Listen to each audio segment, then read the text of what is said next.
Hello viewers, this video sponsored by SBO School of Business Organization. இவங்ககிட்ட best part time job opportunity இருக்குது. அதாவது நம்ம Facebook, YouTube, Instagram அதை வச்சு நம்ம எப்படி மணி மேக் பண்ணுறதுன்றதை இவங்க பெஸ்ட்டாக சொல்லிக் கொடுப்பாங்க. அதை வச்சு ஏர்ன் பண்ணவும் முடியும். இதுக்கான லிங்க்கை வந்து டிஸ்கிரிப்ஷனில் இருக்குது, யூஸ் பண்ணிக்கோங்க. ஸ்கிப் பண்ணாதீங்க. பெரிய தப்பு. தினம் 300 ரூபாய் சம்பாதிக்க அரிய வாய்ப்பு. இன்ஸ்டாகிராம், ஃபேஸ்புக் பயன்படுத்த தெரிந்தால் போதும் content post and content publishing மூலமா தினம் 300 ரூபாய் சம்பாதிக்கலாம். இந்த வேலை செய்ய 5 நிமிடம் போதும். Work training support, group communication support, all language customer live chat support, முக்கியமா சொந்தமா ஒரு பிசினஸ் ஸ்டார்ட் பண்ற அளவுக்கு உங்களால கற்றுக்கொள்ளவும் முடியும், சம்பாதிக்கவும் முடியும். இந்த வேலை வாய்ப்பு வழங்குவது 5 வருடத்திற்கு மேல ரன் ஆகிட்டு இருக்க நம்ம தமிழ்நாட்டு company school of business organisation private limited. மேலும் விவரங்களுக்கு டிஸ்கிரிப்ஷன்ல கொடுத்திருக்க நம்பருக்கு வாட்ஸ்அப் பண்ணுங்க. வணக்கம் நண்பர்களே, இது உங்கள் எர்மி இந்தியன் லவ் சேனல்.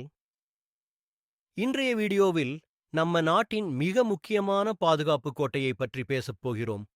அதுதான் LAC line of actual control. இது ஒரு சாதாரண எல்லை அல்ல மச்சி. இதுதான் இந்தியா மற்றும் சீனா, இரு பெரிய சக்திகளின் இடையே உள்ள ஒரு நெருப்புக் கோடு மாதிரி. அப்படியானால் இந்த LAC என்ன, இது எப்படி உருவானது, எதற்காக இவ்வளவு பிரச்சனை என்பதையெல்லாம் இந்த வீடியோவில் பார்ப்போம். LAC என்றால் என்ன? LAC என்றால் லைன் ஆஃப் ஆக்சுவல் கண்ட்ரோல், அதாவது உண்மையான கட்டுப்பாட்டு கோடு. இது ஒரு சர்வதேச எல்லை இல்ல, மாறாக இந்தியா மற்றும் சீனா தற்போது கட்டுப்படுத்தும் எல்லையின் வரம்பு என்பதை குறிக்கிறது. சரியாக சொல்லணும்னா, இந்திய ராணுவம் எவ்வளவு வரை காப்பாற்றுகிறது, சீன ராணுவம் எவ்வளவு வரை வந்திருக்கிறது, அந்த இடத்துக்குள்ளே உள்ள கோடுதான் LAC. இந்த LAC 3 முக்கிய பகுதிகளாக பிரிக்கப்பட்டிருக்கிறது. 1 வெஸ்டர்ன் செக்டர், லடாக் பகுதி, இந்தியா சைனா முக்கிய மோதல் பகுதி. 2 middle sector, Himachal Pradesh and Uttarakhand பகுதி. 3 ஈஸ்டர்ன் செக்டர், அருணாச்சல பிரதேசம் வரலாறு. எப்படி உருவானது LAC? 1950களிலிருந்து இந்தியா சீனா எல்லையில் குழப்பம் தொடங்கியது. சீனா திபெத்தை கைப்பற்றியதும் எல்லை தெளிவாக வரையறுக்கப்படாமல் இருந்தது. அதன் பிறகு 1962 இந்தியா சீனா போர் வெடித்தது. அந்த போரின் பிறகு சீனா ஒரு பக்கம், இந்தியா ஒரு பக்கம் தங்கள் படைகளை நிறுத்தி வைத்தார்கள். அதிலிருந்து இரு பக்கங்களும் நாங்கள் கட்டுப்படுத்தும் வரைதான் எங்கள் எல்லை என்று கூறியபடி இருந்தது. அதுதான் பிறகு லைன் ஆஃப் ஆக்சுவல் கண்ட்ரோல் என்று அழைக்கப்பட்டது.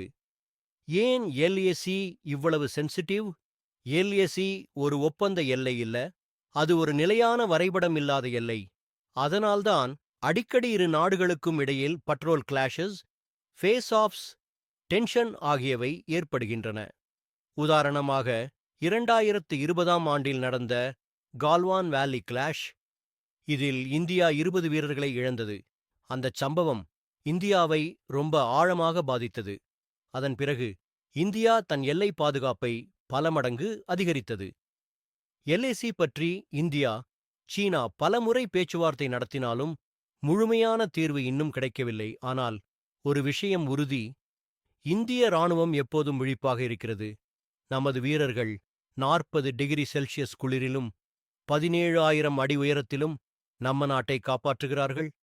நண்பர்களே, LAC ஒரு வரி மட்டும் இல்ல, அது நம்ம நாட்டின் கண்ணியத்தின் கோடு. அந்த கோட்டில் நின்று காத்துக் கொண்டிருக்கும் நம்ம வீரர்களுக்கு ஒரு பெரிய சல்யூட் சொல்லுங்க கமெண்ட்ல. இந்த மாதிரி தேசபக்தி மற்றும் இந்திய ராணுவம் பற்றிய வீடியோக்கள் விரும்பினா லைக், ஷேர், சப்ஸ்கிரைப் பண்ணுங்க. இது உங்கள் எர்மி இந்தியன் லவ். ஜெய் ஹிண்ட்.